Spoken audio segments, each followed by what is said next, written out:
Hey guys, welcome to another episode of the Billionaire Habits. And this season, we're going to be doing the African edition. Season 1 was done in Dubai. And this season, we looked at Nigeria and Ghana and maybe one or two other countries. But we're starting with an amazing guest in the building. And indeed, yes, he's a billionaire, and even in dollars at this time. Ladies and gentlemen, welcome. I call him Dr. Cosmas Maduka, the chairman, founder, Coscharis Group. How are you, sir? Thank you, my friend Steven. It's a pleasure being on your program. Tell me, this is the first time you have been on this informal type of... Well, I will say absolutely correct. Yes. This is my first time for it, but don't worry yourself. Well, I want to start with a lot of people do interviews like this, and it's business where I want people to know the informal part of you. Let them know the you outside of business, outside of, the typical thing people expect. So my first question would be, who was the first love of your life? My wife is my first love of my wife. A young lady I met at a tender age of 17 plus, Wow. And by the grace of God, I tried to convince her to give me her hands in marriage. Mm-hmm. And she accepted, notwithstanding supposedly the gap in terms of The age. not the age really, but what The you status. can call middle class family Yeah. where she hailed from, and Yeah. comparing To from nobody low family class. where I'm coming from. Yes. So I think that was when my mother began to say that she's worried about my ambition for life. Wow. Wow. Starting from even who you decide to marry. Of course, because the person you call your wife is an expression of actually the person you marry helped to bring in part of you that people never see.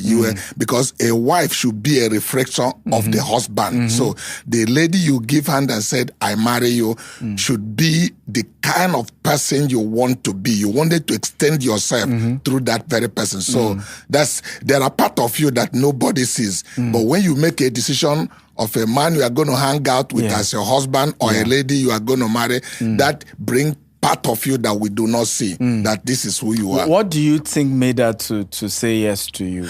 Well, I later asked her in life, and she simply told me that from the day she set her eyes on me, she knew that I was a very purposeful person. Then was 45 yeyears ago. Yes. My ease was matching my words in terms of grammar. Yeah. I was using cutlass to speak. If it's as bad as it is today, you Yes, wonder what it was imagine 40-something years ago. I used cutlass to cut it. And here is a promising young lady that has finished her secondary school, about to go to university. That's why his family thought I bewitched her, that when she gave her hand in marriage. Yes.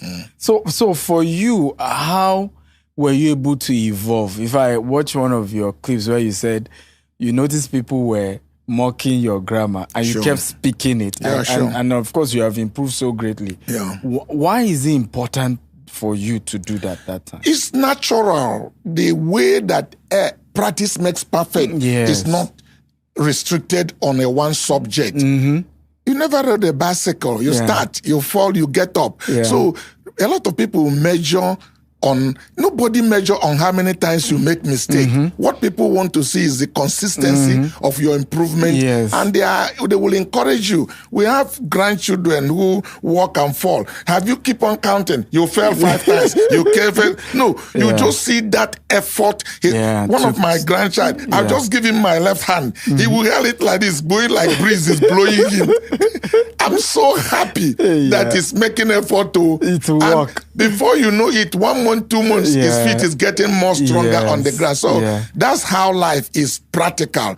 There's no anybody who says, until my feet is good enough, I don't want to rise up and somebody will laugh at me when I fall. That person will remain a lame person. He will never get up and walk in his life. So falling is a process of rising and learning. So people laughed at me. My father died when I was 4. So it was hard for my mother with 4 children in quick succession, second in the family. So attention was paid to the first son. So the rest of us are like second cousin in the family. So my mother had to do everything to get him to finish secondary, at least junior high school, and send me to his grandparents to go to the farm and help to cut palm trees and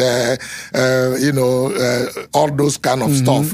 But along the line, I came to Lagos here. I think 1973 or 72 to work for my uncle and sleep in the street of or in the shop in 88 Griffith Street, in bus stop in Ebutemeta. Wow. Myself and the guy that owns Chisco Enterprise, both of us, shower on the street in the morning before 5 a.m. And, young people wear short, short, white up and down, come out in the morning and look at me and say, look at this rat shot. And one day I took back and said, 7 years from today, I will employ you. Wow. Yes. What gave you that confidence? The audacity is just... You have to believe in yourself, even when nobody believes in you. Nobody will believe you until you believe in yourself. The first believer of every other person is yourself. Okay? And you can trace it back in the Bible. Joseph, nobody sees anything, but he believed in himself. Yeah. His children, his brethren went to tell their father. Everybody challenged him, but he never take back his word. He keep on saying, I saw myself as a prime minister in Egypt, So, and it was like, you are too big-mouthed. You are the least among 12 children. Who are you? Where did you come from? Which university did you go? The same thing with David. It was the father even forgot that it was his son. He said, when the priest said, is there no more?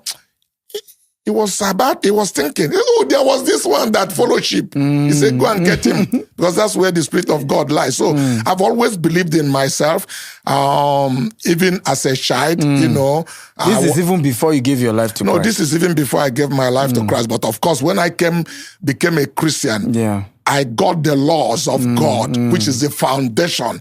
I knew I'm standing now on authority. So I then exploited it, and the rest was history. Wow. A lot of people always believe that if you are rich, you are probably going to go to hell. Wealth makes you sin. I mean, we see you do evangelism on the streets with your success and wealth. How true is that myth that rich people cannot serve God well? Let me start first that if anybody think that wealth will put you in hell, that person will have a culture shock if you ever get to heaven. I love that. Because heaven is the weightiest place that ever exists. Wow. The street is paved of gold. Very true. Things you never imagine. Very true. So when people always think that there is a special place in heaven made for poverty, on the contrary, if you are a citizen of a country, you should reflect the country where you hail from. Very true. When Nigeria was good, we were part of the Commonwealth. Yes. So we don't need visa to go to England. We don't need visa to go to Australia. We don't need visa to go to, most of the Southeast Asia.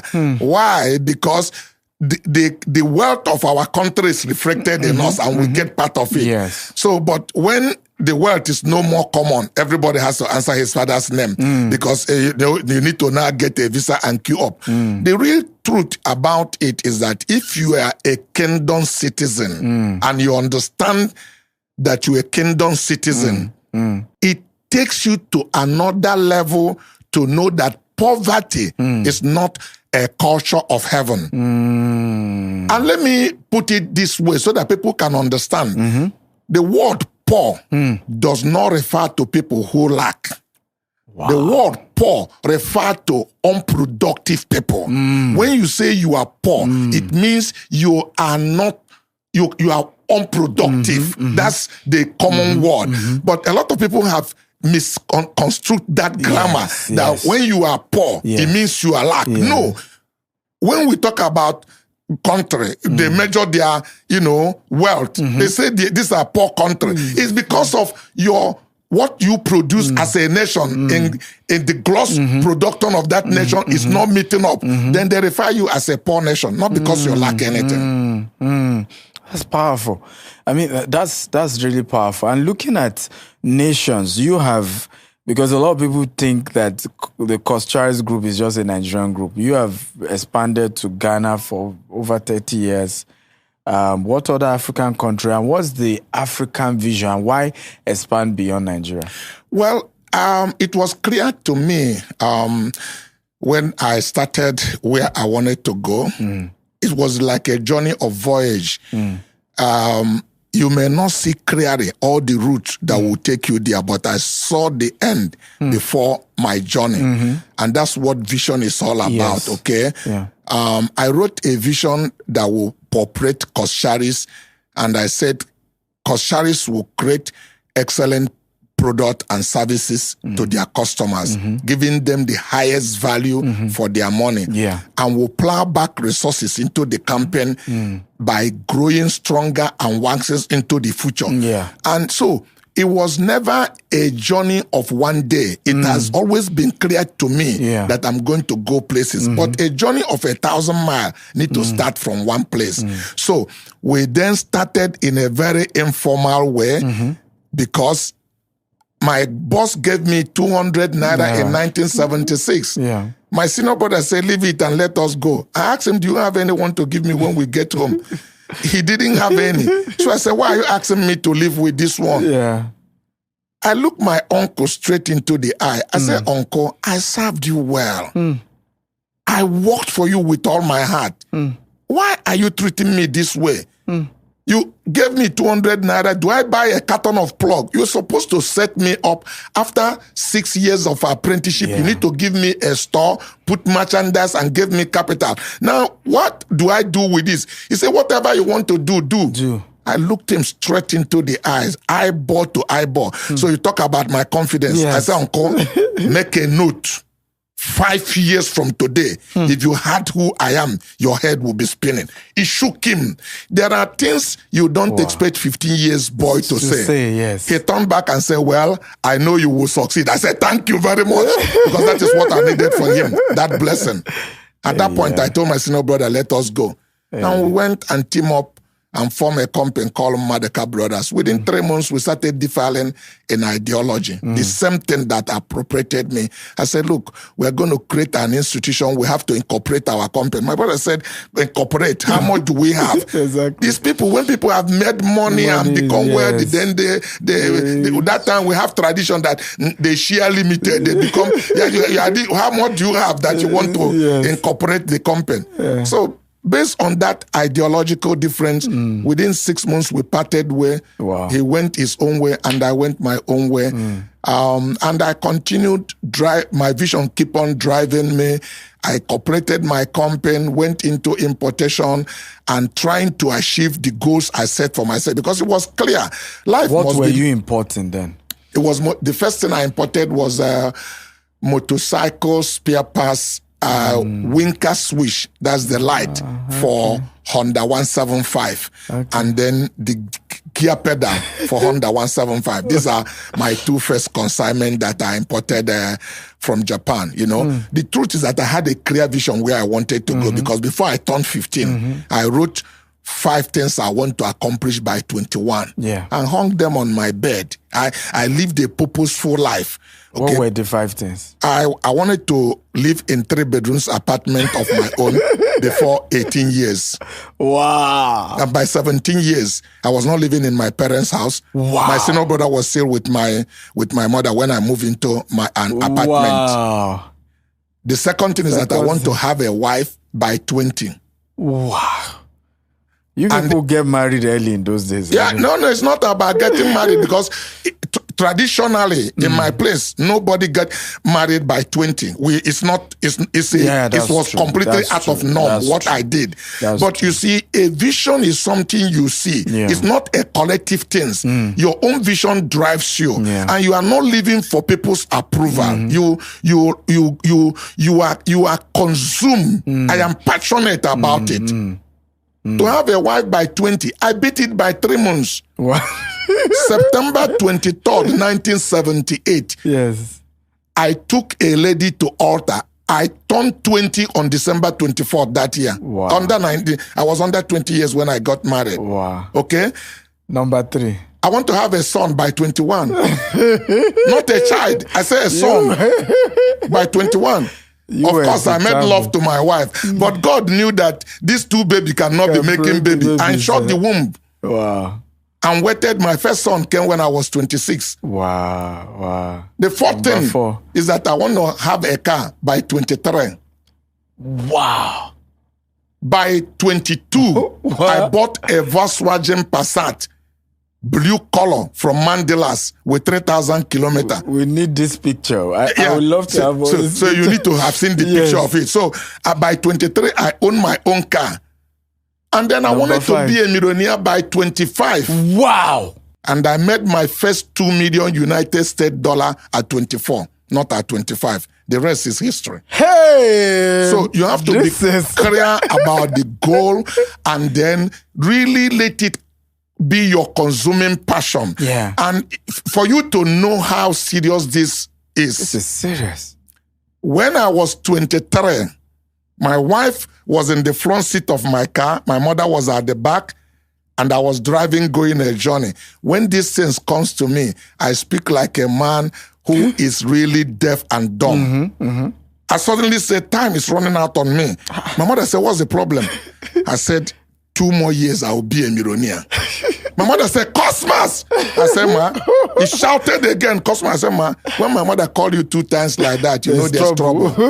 He said, please, can we make this journey in peace? I said, Mom, what's the problem? He said, this your boasting turned my stomach. Wow. I said, Mom, I never insulted you. I just told you what I planned to do. And you better believe it that I will do it. He said, if you ever repeat that again, I get out of the car. My mother was a very strong woman. I stopped the car, wind the glass down. It's not a power window. Get to her ear. I said, Mom, you listen. 2 more years, 2, I will be a millionaire.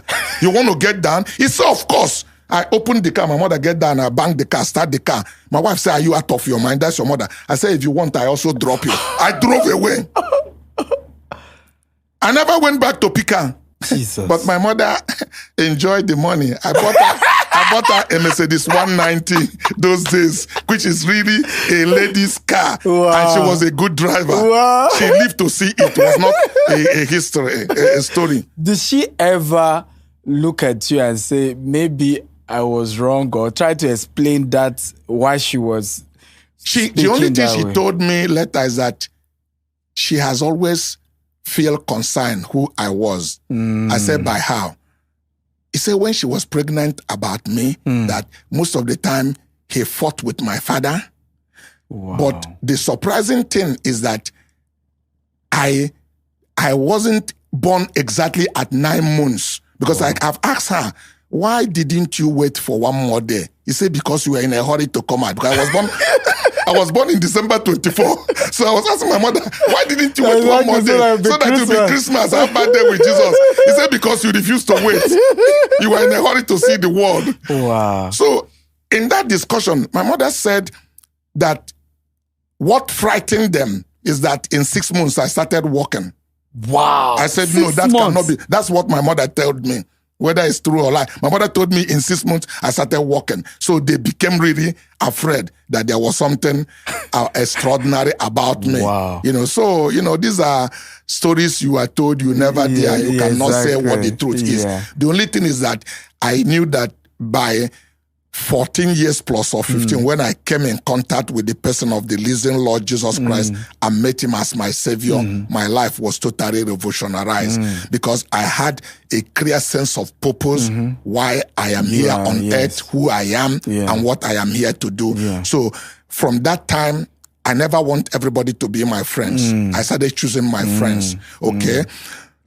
Because why is it important to select your friends? Because the people you hang out with will if you stay around negative people, there's no way you are not going to be negative. You need to. I had things I wrote down that I look at every night before I go to bed. Did you read it in a book or someone told you to do it? I never. It was just something that came upon me. Like I studied the Bible and read Habakkuk 2:20, where it says a vision is appointed to speak, although it may tarry, but it must surely come to pass. Write it down. So I wrote it down and put it on the wall. It's like a ritual to me because it's the last thing I will look at before I go to bed. So when I sleep in the bed, I'm the law of attraction. Seeing myself in Japan, seeing myself discussing with white people, clearing containers. When I get up in the morning, I do my morning prayer. Before I go out, I look at those 5 things. Wow. So when I meet you on the street, you are talking to me. You don't know the way my mind is working. I'm listening to you, but I take you and put you inside that 5 dream. If there's no way you support it to make it happen, I cut you off because you're a distraction. Wow. Any young lady that I move with that asks me for sex, I cut her off. Because why? Because unwanted child cannot allow me to accomplish those things that I planned. So I was some people begin to say I'm too arrogant, I am this, and because people can always, badmouth you and all of that. But it was a life of purpose. I was driven by my vision and passion for accomplishing a goal. I mean, today, a lot of young people, want to fit in. Obviously, all your life, you never fit in or bothered about fitting in. Why is that important for young people? Because, a lot of young people watch this podcast, and it may be difficult for them. But what's the benefit of not necessarily bothering about whether you fit in or not? Well, it's two-way. It's two-way because it's a thin line. Yes. Bible says, let your moderation be known to all men. We need our parents' approval and endorsement. Yes. But let me be honest to you that many times we parents are dream killers, including myself. Okay? I rode motorbike when I was 11 years. Wow. I had a child that was 16 years that wanted to ride motorbike. I said, you will not. You will kill yourself. Why do I think I had a better sense than him? My last boy did everything to ride a motorbike. I refuse. My only son that drive motorbike today, my third son, did that out of disobedience. Wow. And today I go out biking with him.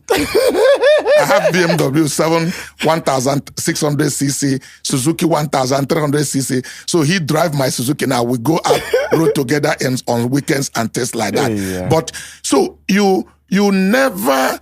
It's good to follow instruction, but sometimes it's good to miss road to find road.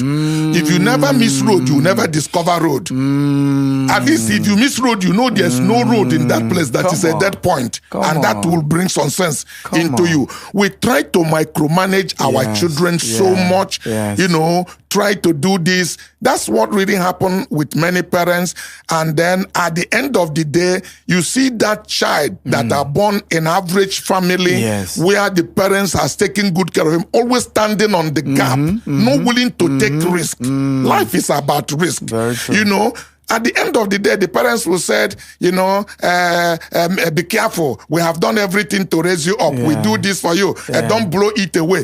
But that child can never take chance. You see a child that was born from nobody family, eating in the garbage and struggling. He had nothing to prove to anybody, but he has a passion for success. He will come and move from nowhere. Yes.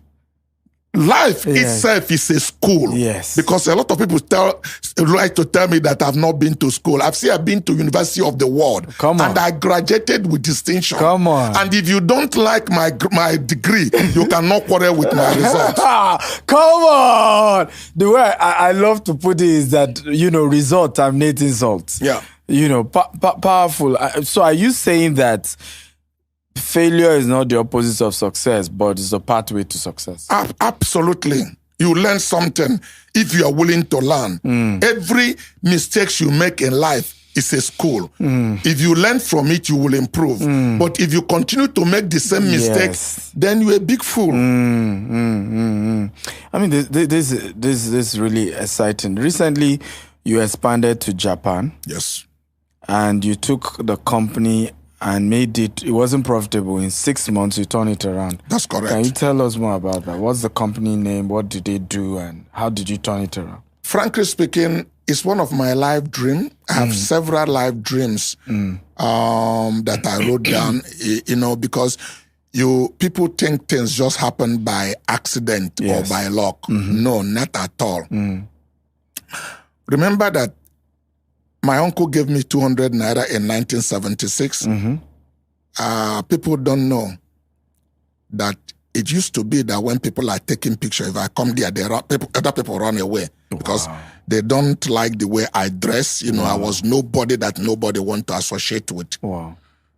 The first loan I took from bank was African Continental Bank, ACB. One Mr. Dulu was the manager at Nnewi, 1,000 naira. And they told me that I have to turn over. I didn't even make any sales. The following day, I went to pay 250 naira. The other day, I paid 250. The other one, I paid 300. And by 7 months or 6 months, that money became 750 naira. I said, Chai, is that how bank loan is? Put my 2 hands on the head. And I returned that money to ACB. And I decided I'm going to grow with internal generated revenue. Until we built the Coscharis Plaza on 65 Adiolo Odeko. I never borrowed money from any bank. Wow. Never. Wow. I worked with my internal. That was how many years in business? That was over, call it 15 years in business. Before you took your first loan. And that's important. So I've always known I'm going to go places. I have plans for it. So having a company in Japan was not an accident. My first ambition, I think like a mad person, because the truth is that whatever your mind can conceive it can achieve. Listen to me. When we talk conceive, many people don't understand it. It's like a thought process, a thought that crosses your mind. Nothing changed in a woman's body until she conceived. Very true. Conception has to take place. That's taking. And once a woman taking, her body physiology change. Yes. She starts spitting and behaving something because there's a life into it. So when we say when your mind conceive, it's not just that you think about something. After 5 minutes, you are thinking about another thing. It means something click in. You will achieve that thing if you focus on it. That conception. And number one is that I want to build this business from ground zero to where I will never have money need to do the business. Wow. And what does that mean?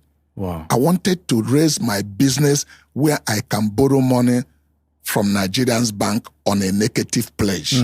When you build a business to where money is not a problem, there's no new business you cannot take. Any business becomes easy for you. If you calculate the risk and be sure it's something you can mitigate.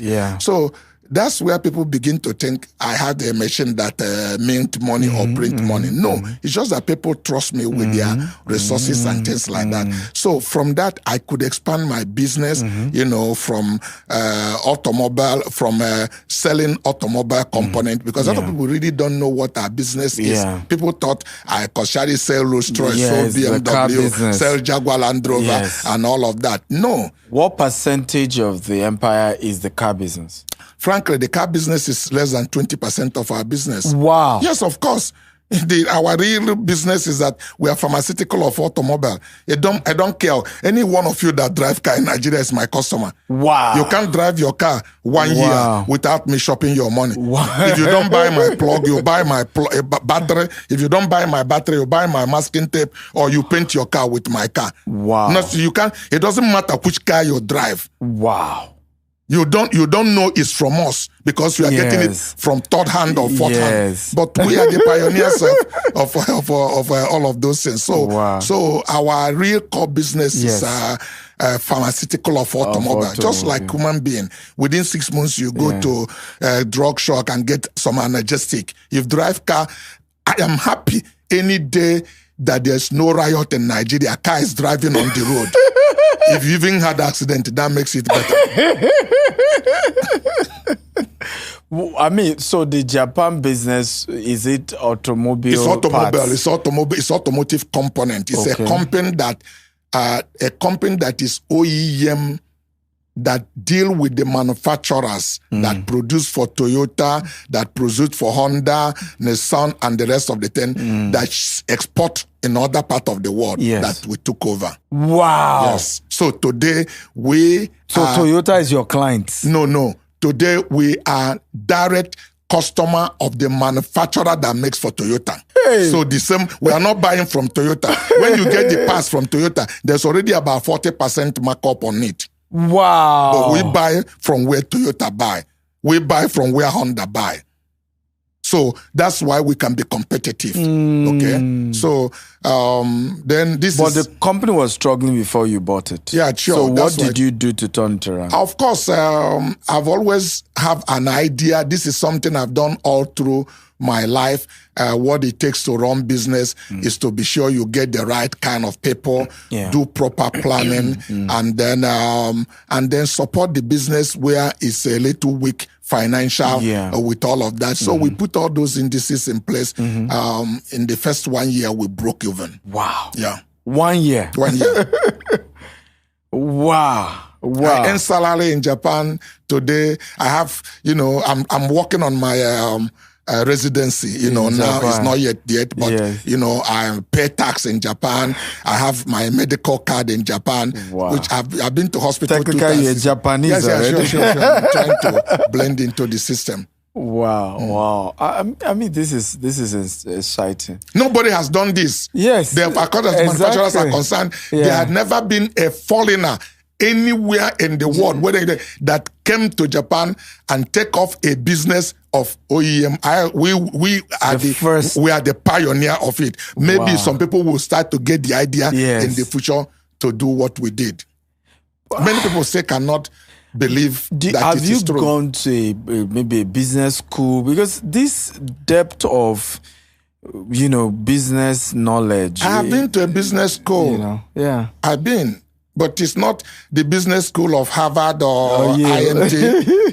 I learned under the greatest businessman of the world. Yes. That the first businessman that instituted the Global 500 company of the world. And his name is the Lord Jesus Christ. He said, I must be about my father's business. Yes. I learned the principle of growing things and making things happen. You watch him when he did his campaign. Yes. And after many customers gathered, he told his disciples, entertain them, feed them. Yes. And the people were saying, what are you talking about? We are in the desert. Where did you create any buffet here? Because they are natural. They can't see beyond what they can possess. He said, don't worry yourself. Don't panic. What do you have?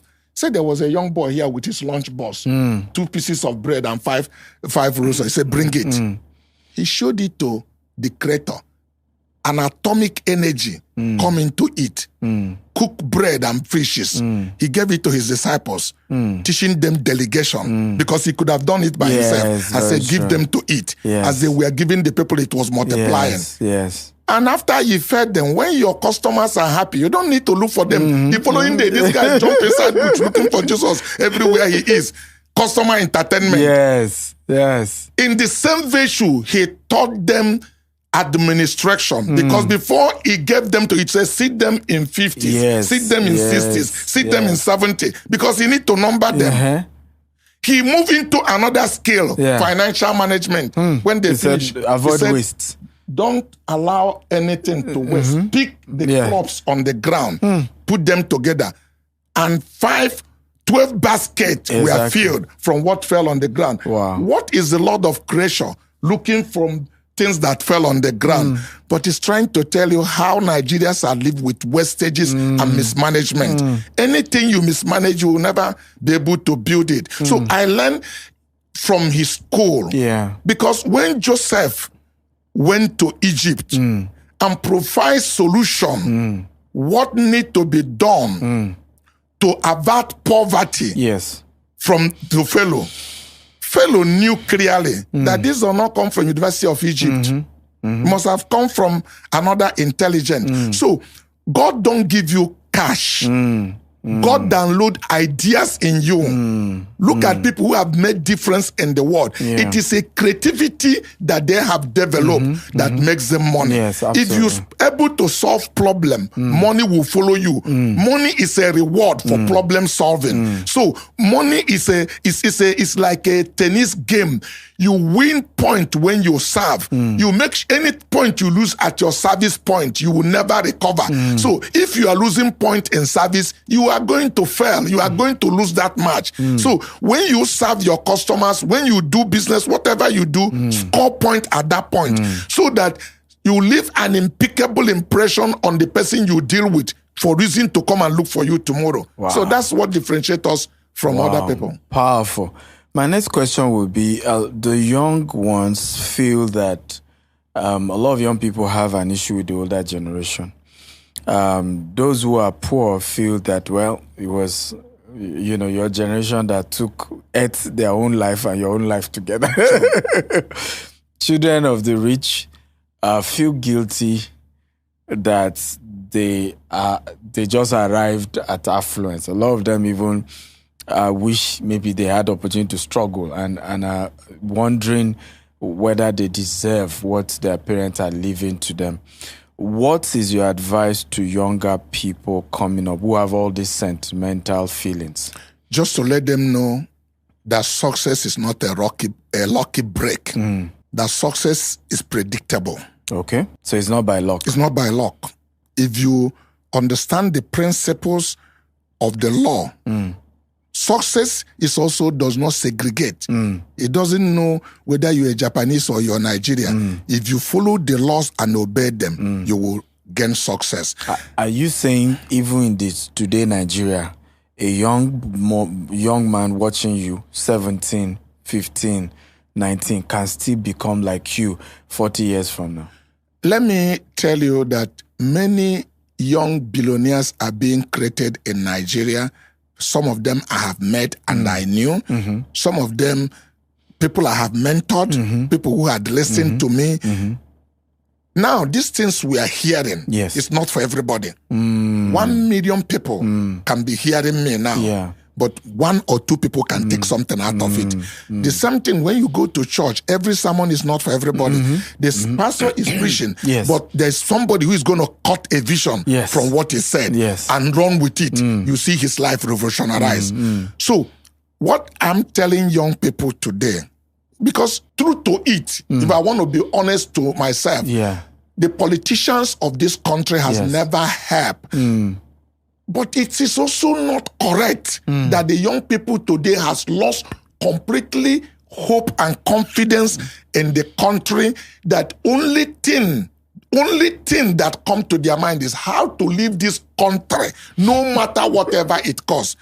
It's not new. The Japa syndrome. It's not new. I went to America the first time in my life in 1979. Wow. And when I decided to come back to Nigeria, everybody was asking me, are you out of your mind? What are you coming to do? It's long when people say this country is used. By 1979, people have already saying that. Yes. As a matter of fact, I remember vividly, a lady asked me at the airport, what is my frustration? That I didn't go This is 1979. 79. I didn't go to school. Because then, America was still good. You come into America, you go get social security. I have social security that is 1979. That social security didn't say valid for work or not valid for work. So I got a driver's license. So I'm already blended into the system. Wow. He said, you take a loan and go to school and do these things. I told him I'm coming back to Nigeria. They just think something was wrong. So I tell people, don't cause this country as bad as it is. Have optimism that tomorrow will be better than today. I'm not saying it's the best country in the world, but when you lose hope in something, nothing that you lose hope will bless you. Nothing you cause will bless you. So because of this, many of them are not even making any effort of any sort of trying to see what is possible here. This trip I made that I came back, you cannot believe. I left to Japan. I was in my office for 1 week, went to China, about 7 of my staff joined me. Yeah. We went for business. I left China. I went to Laos for a few days. From Laos, I went to Vietnam. From Vietnam, I went to Paris, to Amsterdam and Rotterdam before coming back. You will not believe that when I left Laos 2 days after, I got a call. It was a Nigerian. Where am I? I said, I left Laos. He screamed. I said, what's the problem? He said, I'm stuck in Laos. I said, who are you? He mentioned his name. I said, how did you come here? He said he used to be in Aspanda, that the clearing agent deceived him. And, not credit, that an agent, ticketing agent, refused him. Yeah. I said, so what are you doing in Laos? He said, he's looking for greener pasture. I said, and then you came to Laos, where $1 is 220,000. Hey. You will use $4 to feed yourself. So how much will you earn in an hour here? What are you doing here? He said, that's the problem. He's stuck. He doesn't even know what to do, how to come back. Wow. To find out that this boy came from my village, he's from Nnewi, from Uruaga precisely. Wow. I said, bro, jump the next flight and start coming back to me.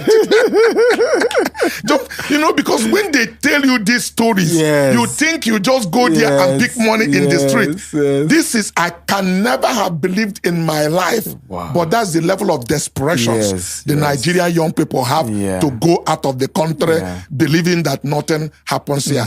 But if you stay here, walk. There's nothing wrong to walk. The first command God gave to a man is to walk. God never gave a man a wife without giving him a job. After he created Adam in the Garden of Eden, he put him in the Garden of Eden and said, dress it and keep it and protect it. Take a job. Learn from that if job. There's no job. That's what they're arguing. If there's no job, if you are desperate and so on to say, not only volunteer, go and carry block. If I tell you some of the things I did to become who I am, including working pro bono, because somebody is going to see you and see that passion, that hunger. You never succeed without hunger. Yes. Nobody will teach you to be hungry. Success is a hunger. It has to be intuitive. It has to come from inside that I'm going to make a difference and I cannot remain the way I am. Somebody will pick it because, something will connect and just make a little difference in your life. But you see somebody who have not that kind of hunger, no matter whatever you throw at him will never make any difference because he's never really hungry to succeed. Wow. That's powerful. My next question would be, what do you do to relax? And because you look like a very serious man. Yes, if I tell you that I've taken 1 hour walk this morning, will you believe? Wow. Yesterday I did 2.5 hours walk. You just walk around your neighborhood. Just walk around my neighborhood. Clear my mind. Yes. In the last 1 month, I've walked about over 200 kilometers because I walk 6 kilometers per hour. Wow. So if I do 5 hours, I know how many I have done. So, and then in the evening, I go and ride my motorbike. Okay, with your son. With my son, but people don't know it's me because I'm in my gears, clears my head, clear my crash helmet, cover my head, but I cruise on my back. So I stay relaxed and all of those things are things that... Do you watch movies? No, I don't watch. You don't have TV?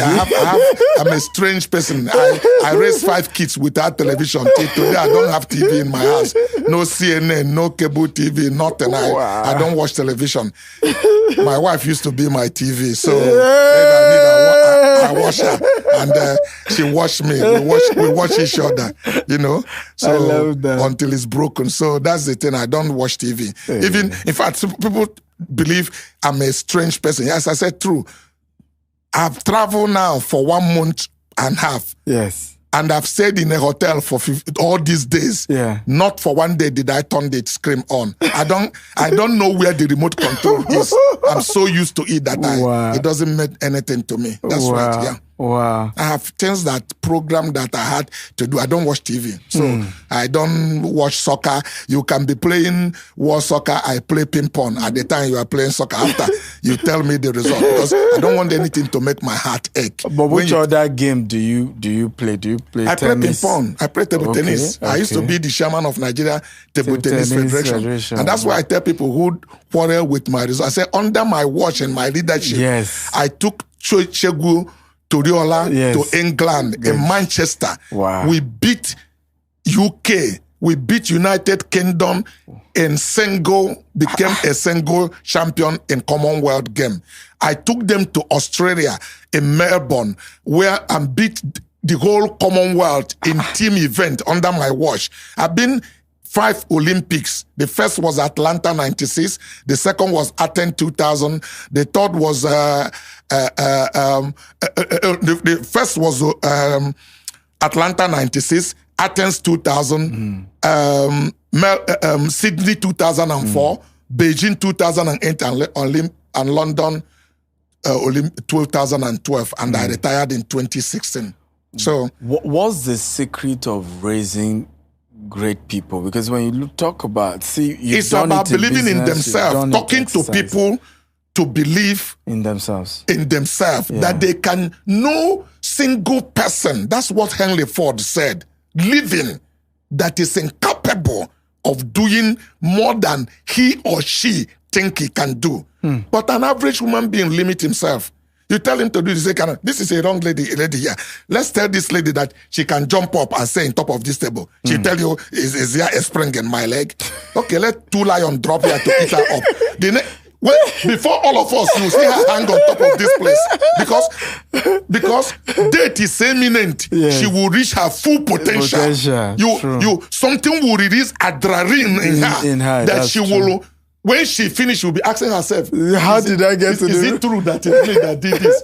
But when you are in your comfort zone, nobody grow in his comfort zone. So sometimes I tell people, the reason why you are in this condition is you are not hungry enough. You are too comfortable. When you are really hungry, you eat in a garbage can. And if you eat in a garbage can, you know that's not where you belong to eat.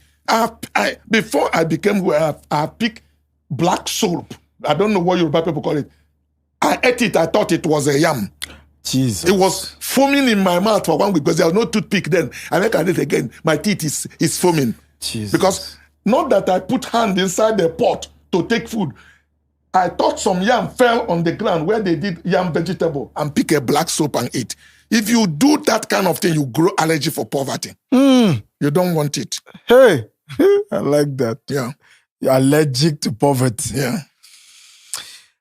So, a lot of conversation are coming up in recent time that even in the church, when you look at our pastors, they're aging, they're in their 70s, 80s, in the business world as well. I mean, your generation, are aging.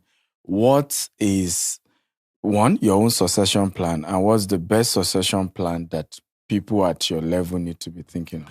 Well, currently, 3 of my children are in my business. Okay. But I told them I'm just observing them to know whether they have what it requires to really hand the company over to them.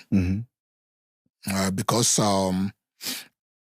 as we speak now, I'm speaking to Inchcape. I'm sorry to mention the name, but it's a company that's quoted in New York Stock Exchange. Okay. We have signed, confidential agreement to buy into Coscharis. Okay.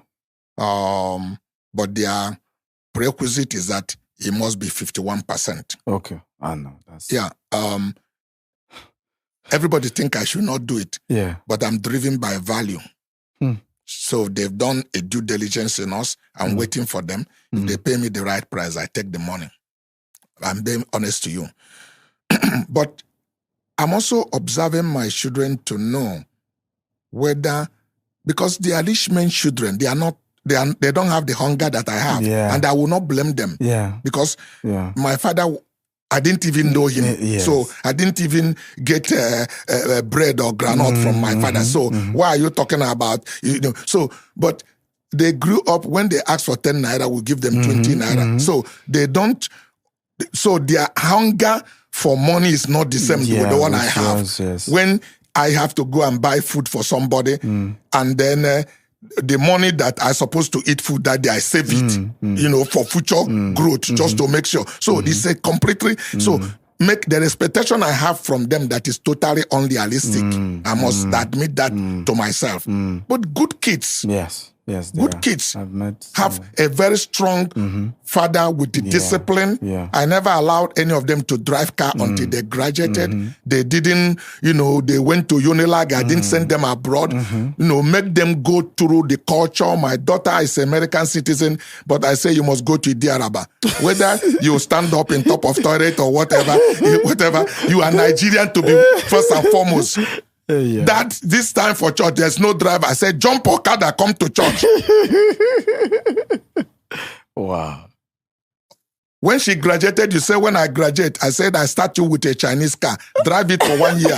If you don't have accident with it, she drove MG Chinese car for 1 year, no scratch. Then I move her to a Range Rover.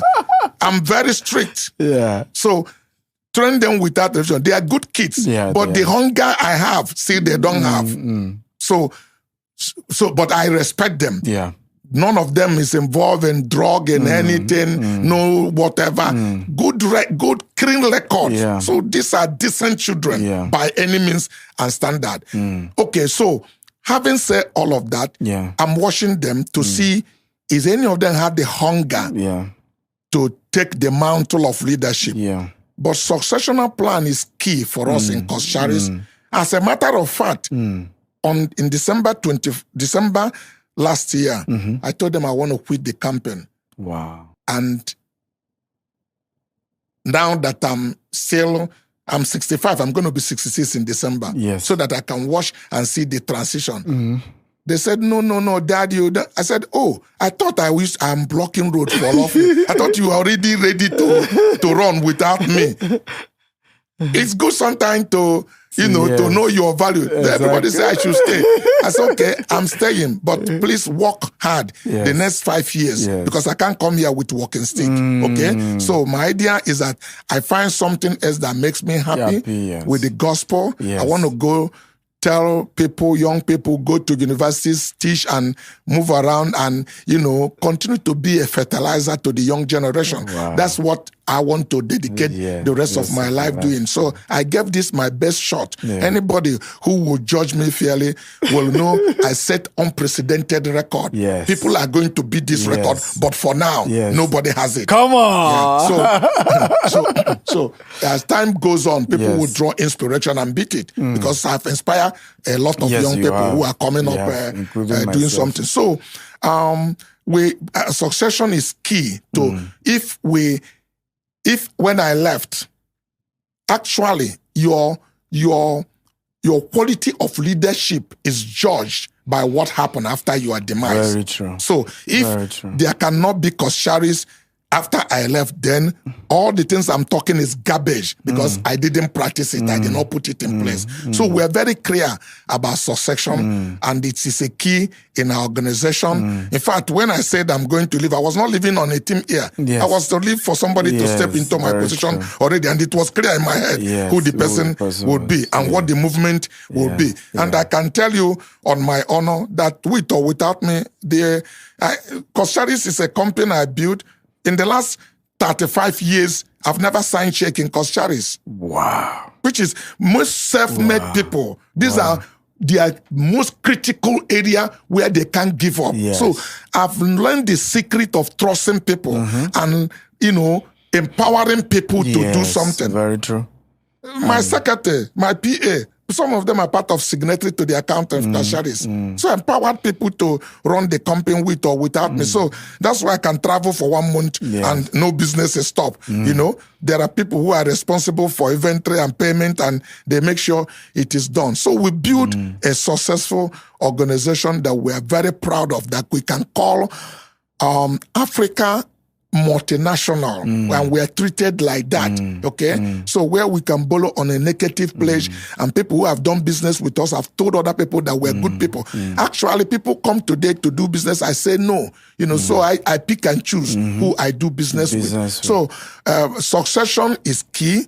There's no compromise about it. If we don't get it right, then we have wasted our time and life. So there are people who we are mentoring, building, hoping they are willing to show the hunger that will put the confidence to give them the mountain. Because I'm not going to hand you over the company because you are my son. There are people who have put 30 years of their life, 40 years of their life with me.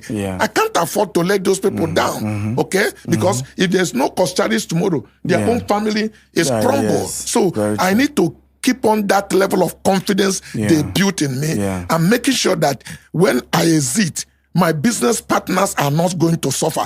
Their business is going to continue because it's dependent on my own business. If anything happened to Coscharis, it had global, effect that not everybody will feel. But there are people who their business is dependent on how well we are doing. Their own business is going to suffer, and we can't afford to let them down. Okay, I mean, the audience will crucify me if I don't ask this question, right? There was a man you had helped who was a senator and over $200 million gone. And recently you released a statement to say it was an old experience, you've forgiven, you've moved forward. You are talking about Tefanyoba? Yes. Okay, it's my kid brother. Yes. I'm a man who doesn't dwell in the past. Yes. I'm a very forward-looking person. Yes, there was something that went wrong in 2011. Yes. We must not, trivialize it. Yes. But we have moved on. We have, I've gone to his house. He has come to my house, eat my food. Yeah. He came for my wife's funeral, brought gift for me, ate my food. Yeah. So I don't know, but I've found out that issue I had with him that we have resolved. Yeah. That each time there's an election or politics, or people bring it up and want to use me for election. I told them, look, I'm too good for this kind of thing. That's true. I'm not campaigning for him, neither am I campaigning against him. But we have become friends again. Yeah. We meet recently in a funeral, embrace each other. Yes. I call him on phone, he called me midnight, daytime. Currently, as we are speaking now, there's a favor I've asked of him for one elderly woman in my village, who had a property here that somebody is trying to take, and he's on it. He's been working on it. So I have a rapport with him. Yeah. So I don't know why people should carry somebody else's enmity or begin to get drunk for an alcohol another person drank.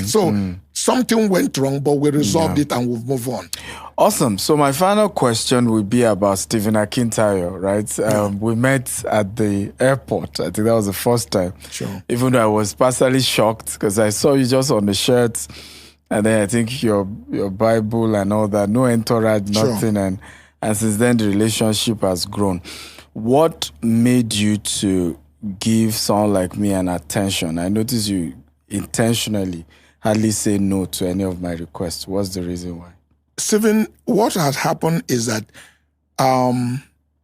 look, I am a purpose-driven person. I knew where I am coming from. And I observe people and see what is the level of hunger in this person's heart. Where is this person planned to go? Let me tell you, that's why we said, as a man thinketh in his heart, so he is. We are in this room, you cannot see anything, but there are thousands of voices moving here. Thoughts are flying. When you are thinking, you are sending a signal into the atmosphere.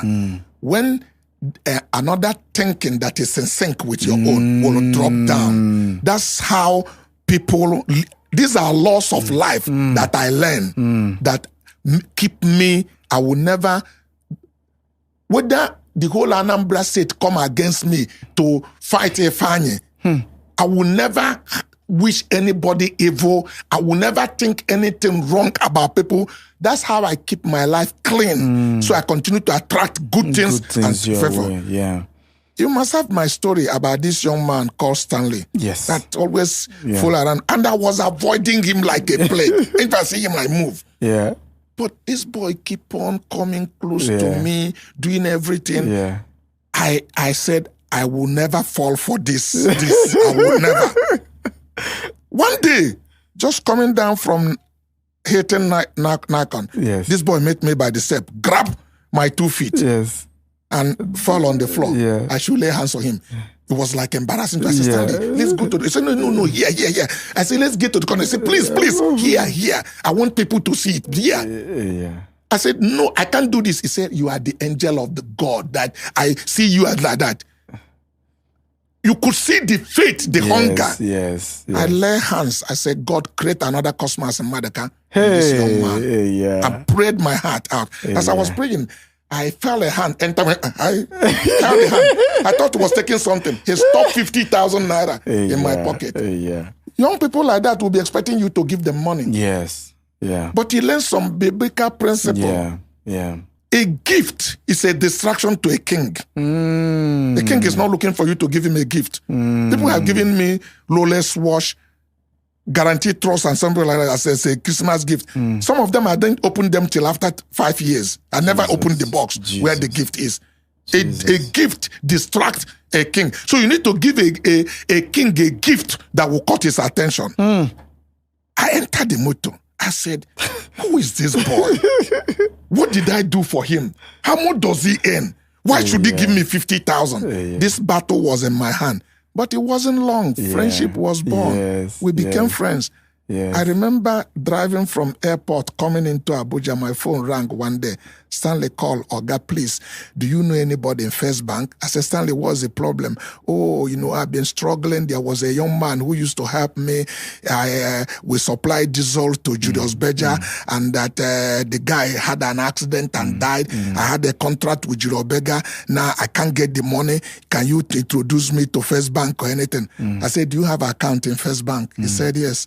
I said, please send me the account. And the Holy Spirit told me to send him 150 million naira. Wow. And what year was this? About maybe 10 years ago. Okay. So he said when he got the money, he opened the phone. The phone fell off his hand. He ran and went to meet Pastor Paul Olenchi, who is his pastor. Olenchi is telling me you haven't seen anything. Wow. And today Stanley is a billionaire. Yes, he is. So, and I shared in my joy, but it seemed that I saw a hunger.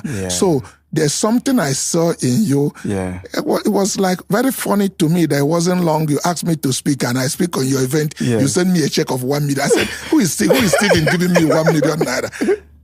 But some people may not understand it. I told somebody a story yesterday that few years ago, customer came and I supplied goods to him like in my normal set. And when I finished, the guy gave me 2,000 naira. My staff thought I said, thank you, sir. Thank you very much. He didn't know I owned the company. I told him it's a gratification. I learned that service and he was happy. I didn't reject it because there's a blessing in it. Very true. Okay? The customer gave me 2,000 naira because I supply his goods. I made him happy and I took the money. So when you gave me that, I was like, what is he trying to prove and things like that? And then you repeated it again. So far in my few 3 years of here, I can almost say you've given me close to 5 million naira. And I was saying, why is Stephen giving me this? So there's something I think you are hungry for and you are trying to tap from. And that's the association is becoming stronger and bonding every year. So that is it. That's how people create value, Wow. Early people are looking for what can I get from you? What can I get from you? That is a Dead Sea. What can you give out? So you need to create that relationship that Jesus said, anywhere this gospel is preached, the woman that used the oil to wash her feet, that story will be told, and all of those things, So we must learn it that some of us have been not properly taught how to reach and tap grace. Yes. Wow. Ladies and gentlemen, hasn't this been something? Again, a beautiful episode of the Billionaire Habits and podcast, and I'm super excited. My guest has been Dr. Cosmas Maduka. Humbling story, but we can see the result has terminated all the insults. So if you're watching this, I want you to help me comment and thank him for coming. This podcast series is rare. You hardly will see something like this. You hardly will see this caliber of people on a podcast. Like he told you, it's the first time he's even doing a podcast. And that's what we want to do here. And for us, is a way of helping the younger generation to tap into the older generation. I always say that when the strength of the youth meets with the wisdom of the old, miracle will happen. Love you. Bye-bye. Thank you.